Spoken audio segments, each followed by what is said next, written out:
Et puis Benjamin Auchet, coprésident de la Vienne.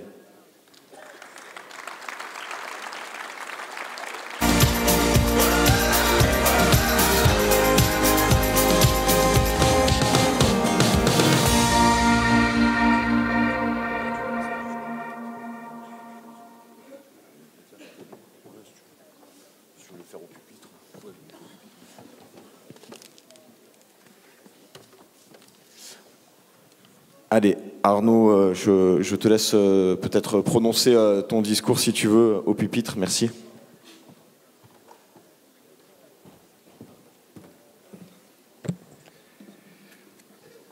Monsieur le ministre, Madame la ministre déléguée, Monsieur le président des JA, cher Pierrick, Mesdames et Messieurs les parlementaires, Mesdames et Messieurs les élus nationaux, régionaux, départementaux, chers congressistes, chers JA, chers amis. Je remercie Jeunes Agriculteurs et le président Pierrick Orel de m'offrir l'opportunité de prendre la parole dans votre 57e congrès. Et je tiens à vous féliciter tous, les équipes d'élus et de collaborateurs de Jeunes Agriculteurs, particulièrement ceux de la Vienne, qui ont organisé ce congrès et qui font honneur aux valeurs d'engagement et de convivialité qui sont si chères à JA. Une parenthèse bien appréciable, en ce printemps particulièrement difficile sur le plan météorologique, et à ce moment précis, j'ai une pensée pour tous ceux d'entre nous qui n'ont pas pu intervenir dans leurs champs ou sortir leurs animaux tant les conditions sont difficiles. Je voudrais dire aussi que ce temps est un temps de cohésion indispensable au milieu de cette mobilisation inédite que nous avons vécue tous ensemble à la FNSEA avec les JA depuis novembre dernier.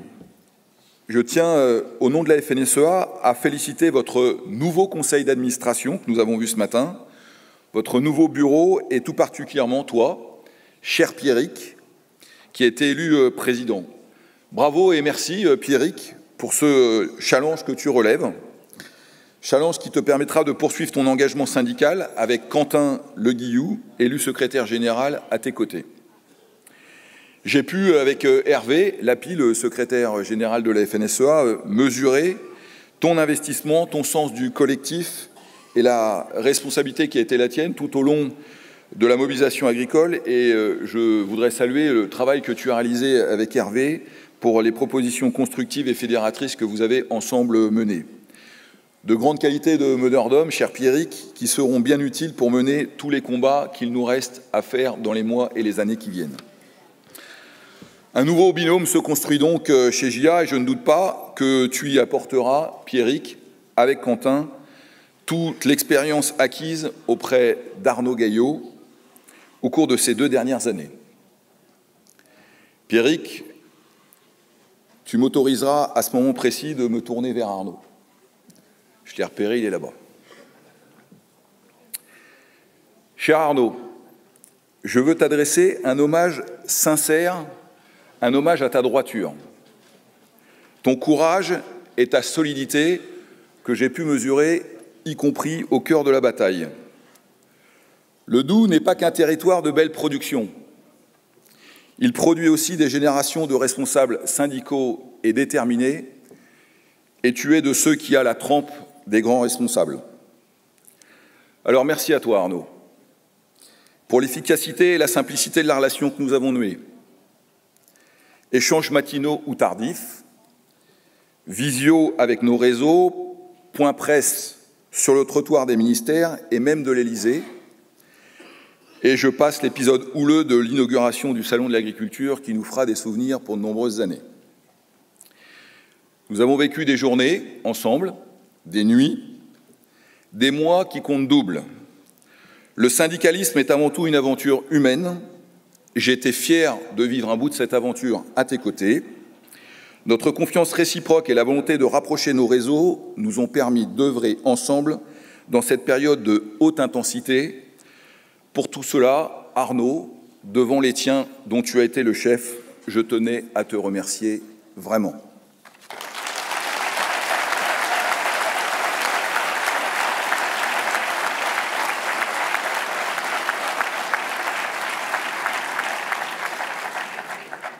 Certes, on peut toujours faire mieux.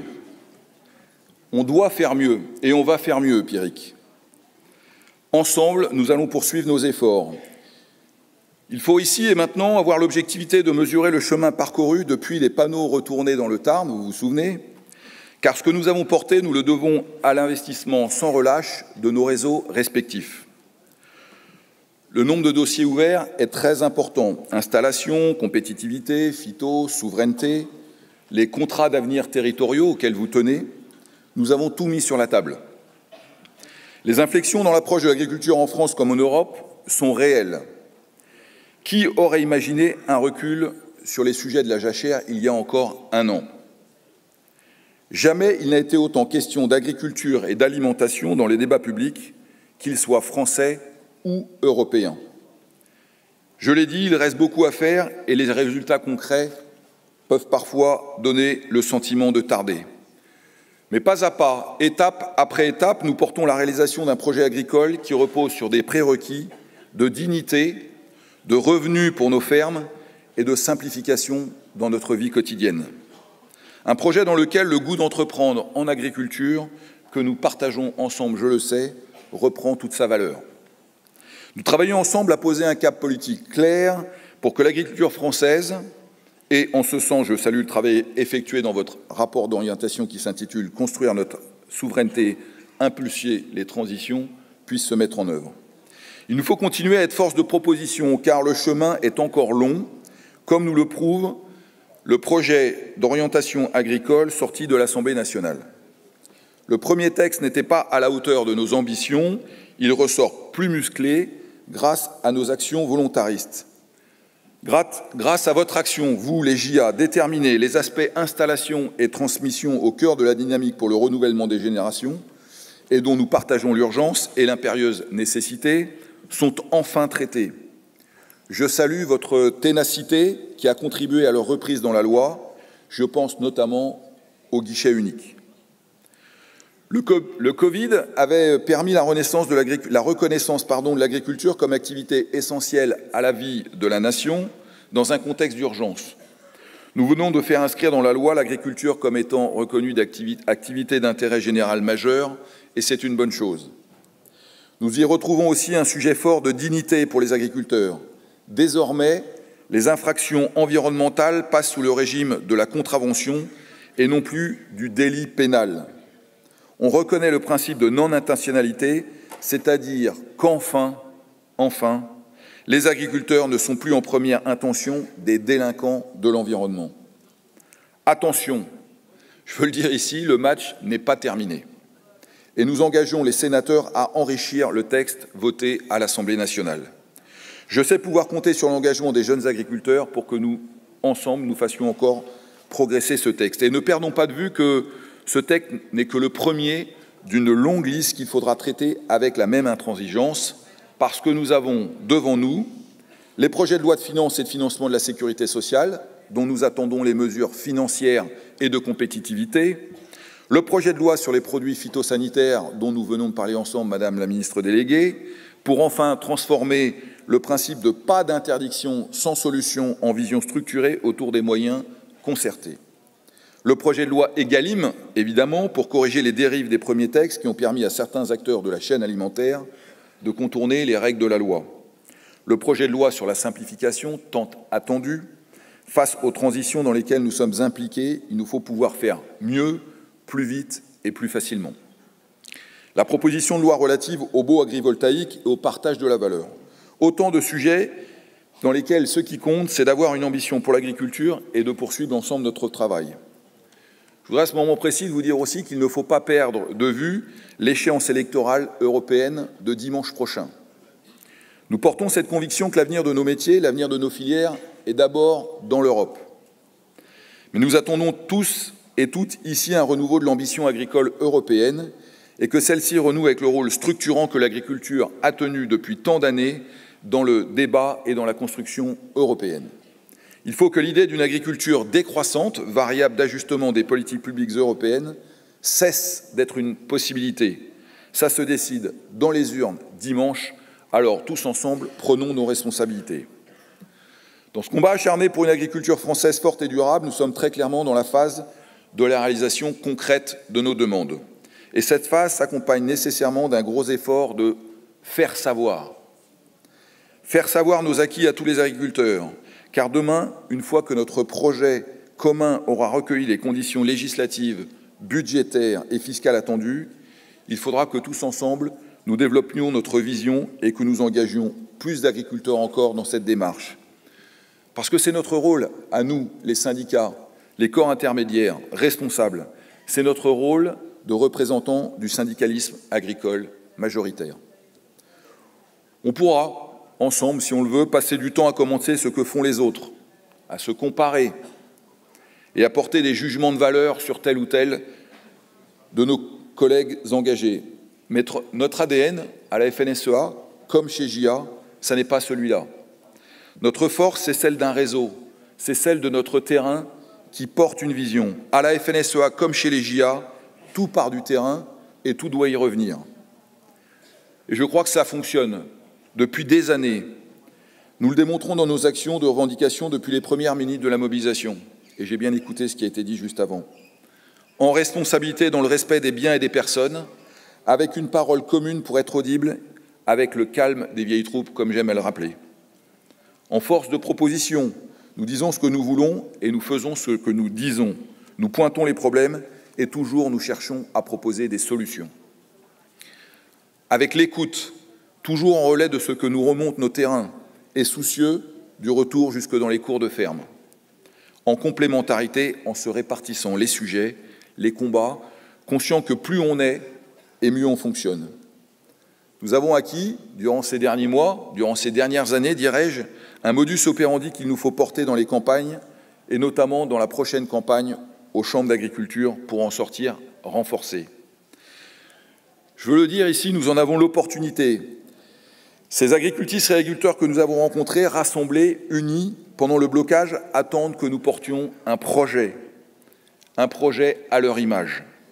À nous de nous mobiliser pour les rendre acteurs du déploiement, en les incitant à voter et plus largement à gonfler nos rangs pour mener les combats qui nous attendent. Je crois aux vertus du dialogue pour embarquer les agriculteurs dans cette vision de l'agriculture qui ne laisse aucune production, aucune filière sur le bord du chemin.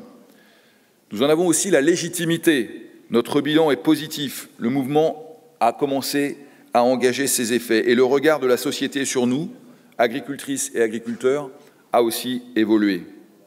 Mais nous n'effectuerons les transformations engagées qu'en essayant notre représentativité et notre crédibilité à travers ce scrutin. Enfin, nous en avons la fierté. Et Arnaud l'a rappelé hier dans sa dernière allocution. Nous en avons la fierté, celle de porter une vision de l'agriculture tournée vers l'avenir, bénéfique pour toutes et tous, pour les générations qui nous remplaceront et qui veut faire face à tous les défis avec l'envie de faire et de ne pas subir. Notre projet agricole est solide. Nous ne devons pas nous laisser être dévoyés ou remis en question. À ce moment précis, devant vous, je voudrais faire preuve de lucidité. Je sais qu'un certain nombre d'entre vous, les JA, vous interrogez sur le rôle de la FNSEA et le lien qui nous unit. Je veux vous dire très simplement que la FNSEA sera votre maison demain, comme elle l'est depuis tant d'années pour tous les JA qui veulent continuer à poursuivre leur engagement. Alors à tous ceux qui vont bientôt quitter JA ou qui sont en train de le quitter, je veux leur dire, venez façonner cette maison de la FNSEA qui est votre syndicat ou qui le sera demain. Chers amis, chers collègues, pour terminer, je crois en l'unité des listes communes FNSEA pour sortir victorieux du combat qui nous attend. Parce qu'ensemble, nous serons combatifs, nous serons au service des agriculteurs, nous voulons continuer à construire l'avenir de l'agriculture. Alors embarquons-nous avec ambition et confiance dans cette campagne qui se profile. Nous avons tous les atouts en main et un héritage syndical dont personne d'autre que nous ne peut se prévaloir. En agriculture, vous le savez, les racines profondes, c'est important. Alors, en avant, merci Pierrick et Quentin, cher Arnaud, à très bientôt et bonne fin de congrès à tous. Merci.